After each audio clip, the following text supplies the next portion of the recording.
पुढचं जे टॉपिक आहे ते इलेक्ट्रोमॅग्नेटिक इंडक्शन. या इलेक्ट्रोमॅग्नेटिक इंडक्शन या टॉपिकमध्ये थोडंसं ते लेंथला आपल्याला थिअरीचा अभ्यास करत असताना लक्षात आलं असेल की थोडंसं लेंथी वाटतं, परंतु ते टप्प्याटप्प्यानं जर का आपण त्याचे 2 पार्ट केले. पहिल्या पार्टमध्ये इलेक्ट्रोमॅग्नेटिक इंडक्शन म्हणजे काय, एडी करंट्स म्हणजे काय, नंतर त्याचे काही transformer, self inductance, mutual inductance आणि त्यानंतर ट्रान्सफॉर्मरचा पार्ट आहे, हे पार्ट आपण अभ्यासले. आणि दुसऱ्या पार्टमध्ये AC सर्किटचा जर का अभ्यास केला आणि त्यांचे फॉर्म्युला पण जर का असे एकत्र केले तर हे जे टॉपिक आहे ते इतकं लेंथी वाटणार नाही. म्हणून या टॉपिकचा अभ्यास करत असताना आपण 2 टप्प्यामध्ये केला पाहिजे. आता याच्यावरचे काही प्रॉब्लेम्स आपण इथं घेतलेले आहेत. आता हे जे प्रॉब्लेम आहेत हे प्रॉब्लेम आपण इथं क्रमानं सगळे सोडवणार आहोत. पहिला प्रॉब्लेम पहा. When a wheel with 10 spokes each of length L is rotated with angular velocity omega. आपल्याला माहिती आहे व्हीलला जे स्पोक्स असतात असे एकूण 10 स्पोक्स आहेत आणि त्या प्रत्येकाची लेंथ जी आहे ती कॅपिटल एल इतकी आहे. अर्थात आपण जर का इथं व्हील काढलं तर असं लक्षात येईल या व्हीलमध्ये हा सेंटर ॲक्सल याला आपण म्हणतो आणि ही जी कडे जे आहे याला आपण रिम असं म्हणतो. याच्यामध्ये हे असे स्पोक्स असतात, ह्यांची लेंथ त्यांनी एल अशी दिलेली आहे. ही लेंथ म्हणजेच इथं रेडियस आहे, हे एक आपल्याला लक्षात ठेवावं लागेल. Is rotated with angular velocity omega. Omega ही त्याची अँग्युलर व्हेलॉसिटी आहे. ह्या संपूर्ण जेव्हा हे व्हील रोटेट व्हायला लागेल त्यावेळेला आपल्याला माहिती आहे तिची अँग्युलर व्हेलॉसिटी कॉन्स्टंट राहते, but velocity of each and every point of the spokes is different. हा जर का एक सिंगल स्पोक्स आपण घेतला तर ह्याच्या ॲक्सलला ती व्हेलॉसिटी जी आहे ती 0 असते आणि रिमला velocity maximum, linear velocity maximum असते, परंतु अँग्युलर व्हेलॉसिटी मात्र सारखी असते. मॅग्नेटिक फील्ड हे नॉर्मल आहे. या संपूर्ण व्हीलला मॅग्नेटिक इंडक्शन जे आहे कॅपिटल बी इतकं जे मॅग्नेटिक फील्ड आहे ते नॉर्मल आहे. The EMF induced between the axle and rim of the wheel. हा ॲक्सल आणि हे रिम आहे यांच्यामध्ये तयार झालेलं मॅग्नेटिक इंडक्शन आपल्याला शोधून काढायचं आहे. E इज इक्वल टू आपल्याला फॉर्म्युला माहिती आहे BL/V. पण हा फॉर्म्युला वापरत असताना आपल्याला B हे मॅग्नेटिक इंडक्शन आहे, L ही लेंथ आहे, कॅपिटल L आपण वापरू शकतो इथं, म्हणजे इथं आपण B वापरूया आणि Lच्या ऐवजी कॅपिटल L वापरूया. पण हा जो V आहे ती व्हेलॉसिटी मात्र ॲव्हरेज व्हेलॉसिटी घ्यावी लागेल, कारण ह्या रॉडची लेंथनुसार व्हेलॉसिटी बदलते. At the center the velocity will be 0 and at the end at the rim the velocity will be maximum. Therefore we have to take here average velocity. Therefore B into L into average velocity that is equal to initial velocity 0 plus final velocity V divided by 2. Therefore BL into V by 2. This is the EMF induced between this along these spokes. But again omega is the angular velocity, therefore this V is written in terms of omega as R omega divided by 2. But again here R is nothing but the length of the spokes, therefore B into L into omega upon 2, that is 1/2 BL square omega, and here L square omega, that means B is the correct answer. Okay, the second one, the transformer has efficiency of 80%. The transformer has efficiency of 80%.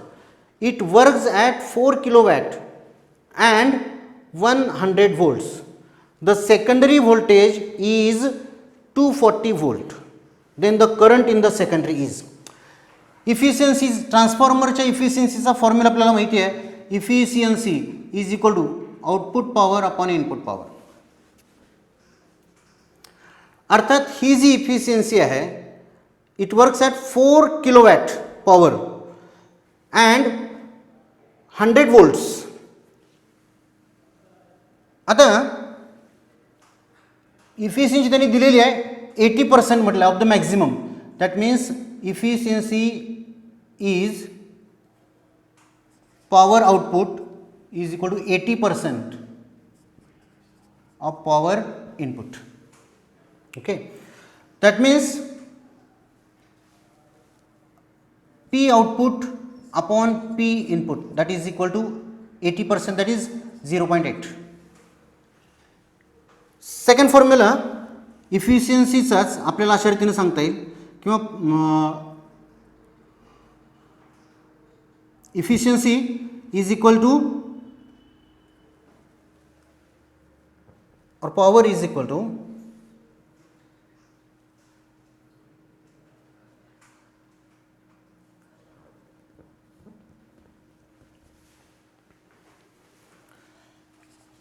ES/VS upon input voltage and input.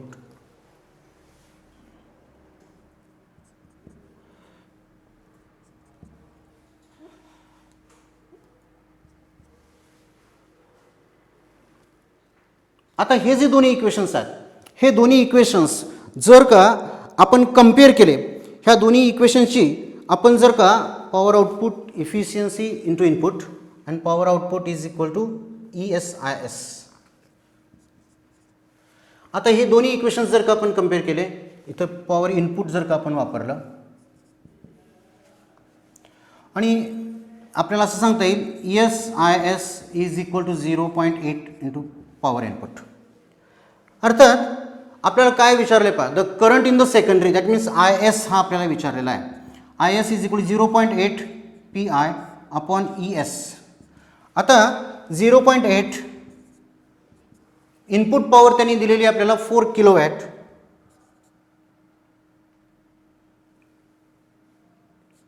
10⁻³ watt divide by secondary voltage जे आहे ते 240 आहे. आणि हे जर का आता आपण सॉल्व केलं तर आपल्याला याचं आन्सर कॅल्क्युलेट करता येईल. 0.8 आपण 8 घेतलो divide by 2400 into 4000.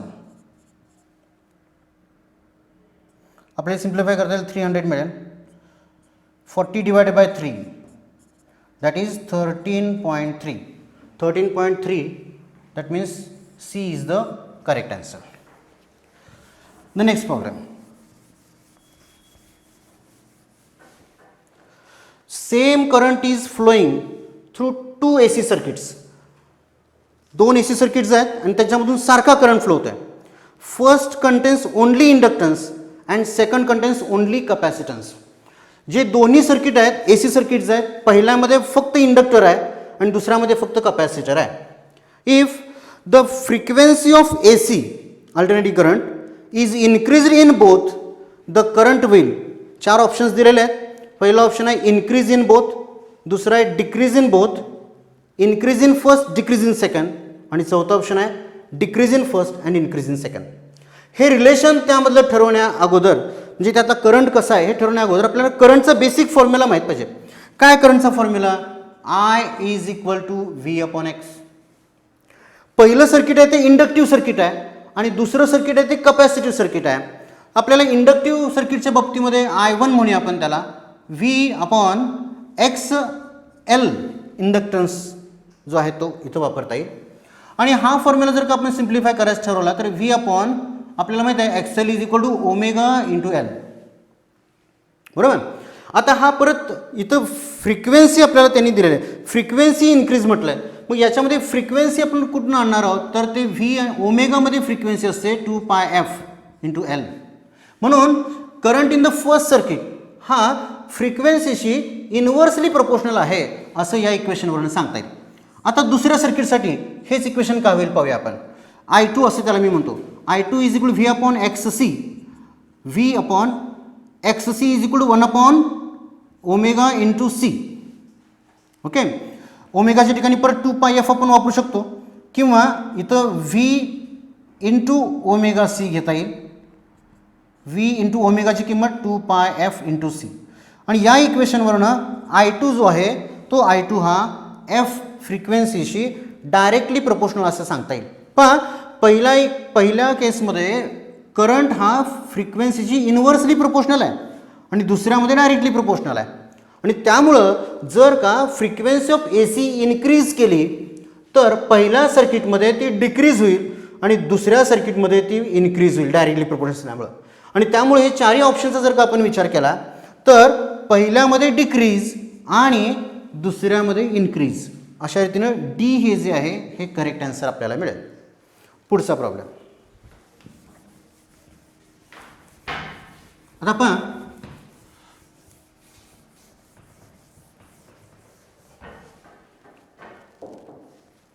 in a series LCR circuit, the potential drop across L, C and R are 40 volt, 120 volt and 60 volts respectively. The source voltage is. प्रथम विचारलेला प्रश्न आहे 2016 साली. सिरीज LCR सर्किटमध्ये आपल्याला potential drop across L C and R, potential drop across L त्याला आपण VL म्हणूया 40 व्होल्ट आहे. Potential drop across C capacitor that is 120 volt आहे आणि potential drop across resistance that is 60 volt आहे. आता याच्यामध्ये द सोर्स व्होल्टेज जेव्हा त्यांनी आपल्याला विचारलं आहे तो सोर्स व्होल्टेज व्हीचा फॉर्म्युला आपल्याला सांगता येईल under root VR² okay plus VL² minus VC². हा जो फॉर्म्युला आहे V is equal to under root VR² plus VL² minus VC². हा किमती जर का आपण वर दिलेल्या आहेत त्या किमती तर वापरल्या तर आपल्याला डायरेक्ट V सोर्स व्होल्टेज मिळेल. VR², VR आहे 60 व्होल्ट त्याचा स्क्वेअर प्लस VL आहे 40 स्क्वेअर मायनस VC 120 चा स्क्वेअर.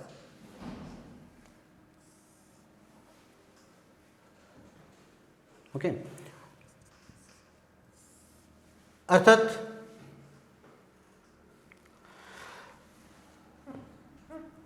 ब्रॅकेटचा स्क्वेअर आहे त्यामुळे इथं 2 स्क्वेअर येणार नाहीत. ही सबस्ट्रॅक्शन पहिल्यांदा आपल्याला करावी लागेल. 60 स्क्वेअर प्लस ब्रॅकेटमध्ये जर का आपण यांचं सबस्ट्रॅक्शन घेतलं तर मिळेल 80 मायनस 80 पण त्याचा स्क्वेअर केल्यावरती प्लसच होणार आहे. आणि आता हे जर का आपण स्क्वेअर रूट सॉल्व केलं तर 3600 प्लस मायनसचा स्क्वेअर प्लसच येणार आहे त्यामुळे 6400 होईल.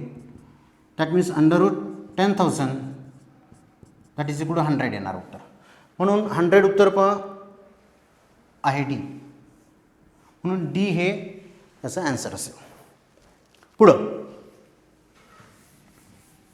नेक्स्ट प्रॉब्लेम परत हा सिरीज LCR सर्किटच्या संदर्भातलाच प्रॉब्लेम आहे.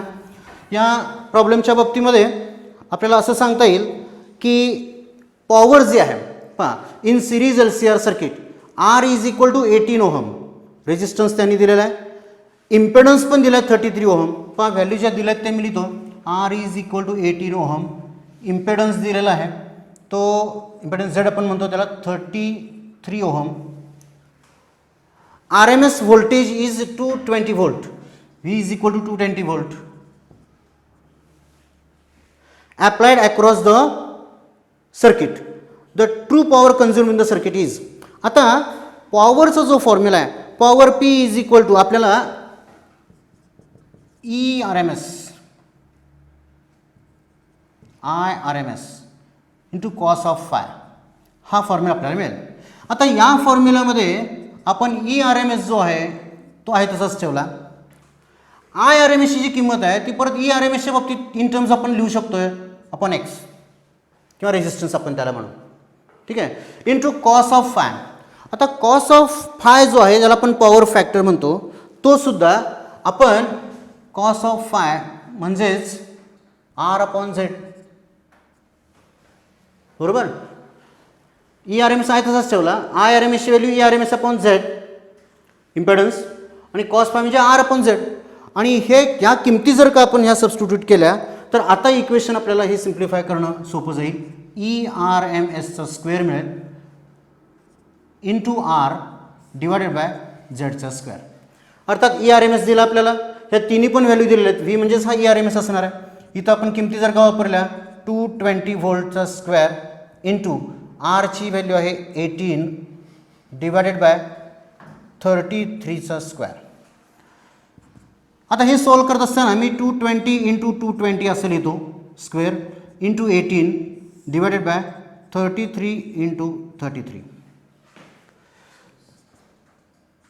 20 इंटू 20 11 आपण डिवाइड करतो आहे इंटू 18 डिवाइड बाय 3 इंटू 3 9 होईल इथं आणि हा 2 होईल म्हणजे 400 into 2 that is equal to 800 म्हणजे हे उत्तर असेल. ओके. त्यानंतर पुढचा एक प्रॉब्लेम शेवटचा प्रॉब्लेम आहे पहा. A lamp consumes only 86.8% of the maximum power. म्हणजे पॉवर जी आहे ती 86.6 मॅक्झिमम पॉवर आहे पर्सेंट अर्थात, त्यामुळे याला 100 ने डिवाइड केलं पाहिजे. ठीक आहे. What will be the phase difference between applied voltage and the circuit current. अर्थात हा जो पॉवर कंझ्युम केलेली आहे ओके ती power consume P maximum is equal to आपल्याला हे जे सूत्र मिळालं यावरून P is equal to 0.866 P maximum power. Okay. याच्यावरून हे जे सूत्र आहे पॉवरचं ERMS IRMS into cos phi बरोबर. पण ERMS आणि IRMS म्हणजे पी मॅक्झिमम असतं मॅक्झिमम पॉवर असते त्यामुळे इंटू कॉस फाय मिळेल. P is equal to okay. आता P मॅक्झिमम इकडे जर का आपण डाव्या बाजूला घेतलं तर P divide by P maximum मिळेल is equal to cos of phi. पण P divide by P maximum म्हणजे 0.866 आहे म्हणून इथं मला 0.866 वापरता येईल is equal to cos of phi. आणि आपल्याला इन्व्हर्स फंक्शन माहीत आहे कॉस ऑफ फाय जर का 0.866 असेल तर फायची किंमत असणार आहे π/6. ओके. आणि त्यामुळं π/6 जे आहे हे यातलं ॲक्युरेट किंवा करेक्ट आन्सर असेल. अशा रीतीनं आपल्याला या टॉपिकवरचे काही प्रॉब्लेम सोडवता येतील. टॉपिक खूप मोठा आहे इलेक्ट्रोमॅग्नेटिक इंडक्शन, पण मगाशी सांगितल्या पद्धतीनं जर का आपण त्याचा टप्प्याटप्प्याने अभ्यास केला त्याचे सगळे फॉर्म्युले एकत्रित घेतले तर नक्कीच हे प्रॉब्लेम किंवा त्याच्यावरचे जे या टॉपिकवरचे प्रॉब्लेम सोडवायला आपल्याला फायदेशीर ठरतील आणि आपण ते व्यवस्थित सोडवू शकू असं मला वाटतं. धन्यवाद.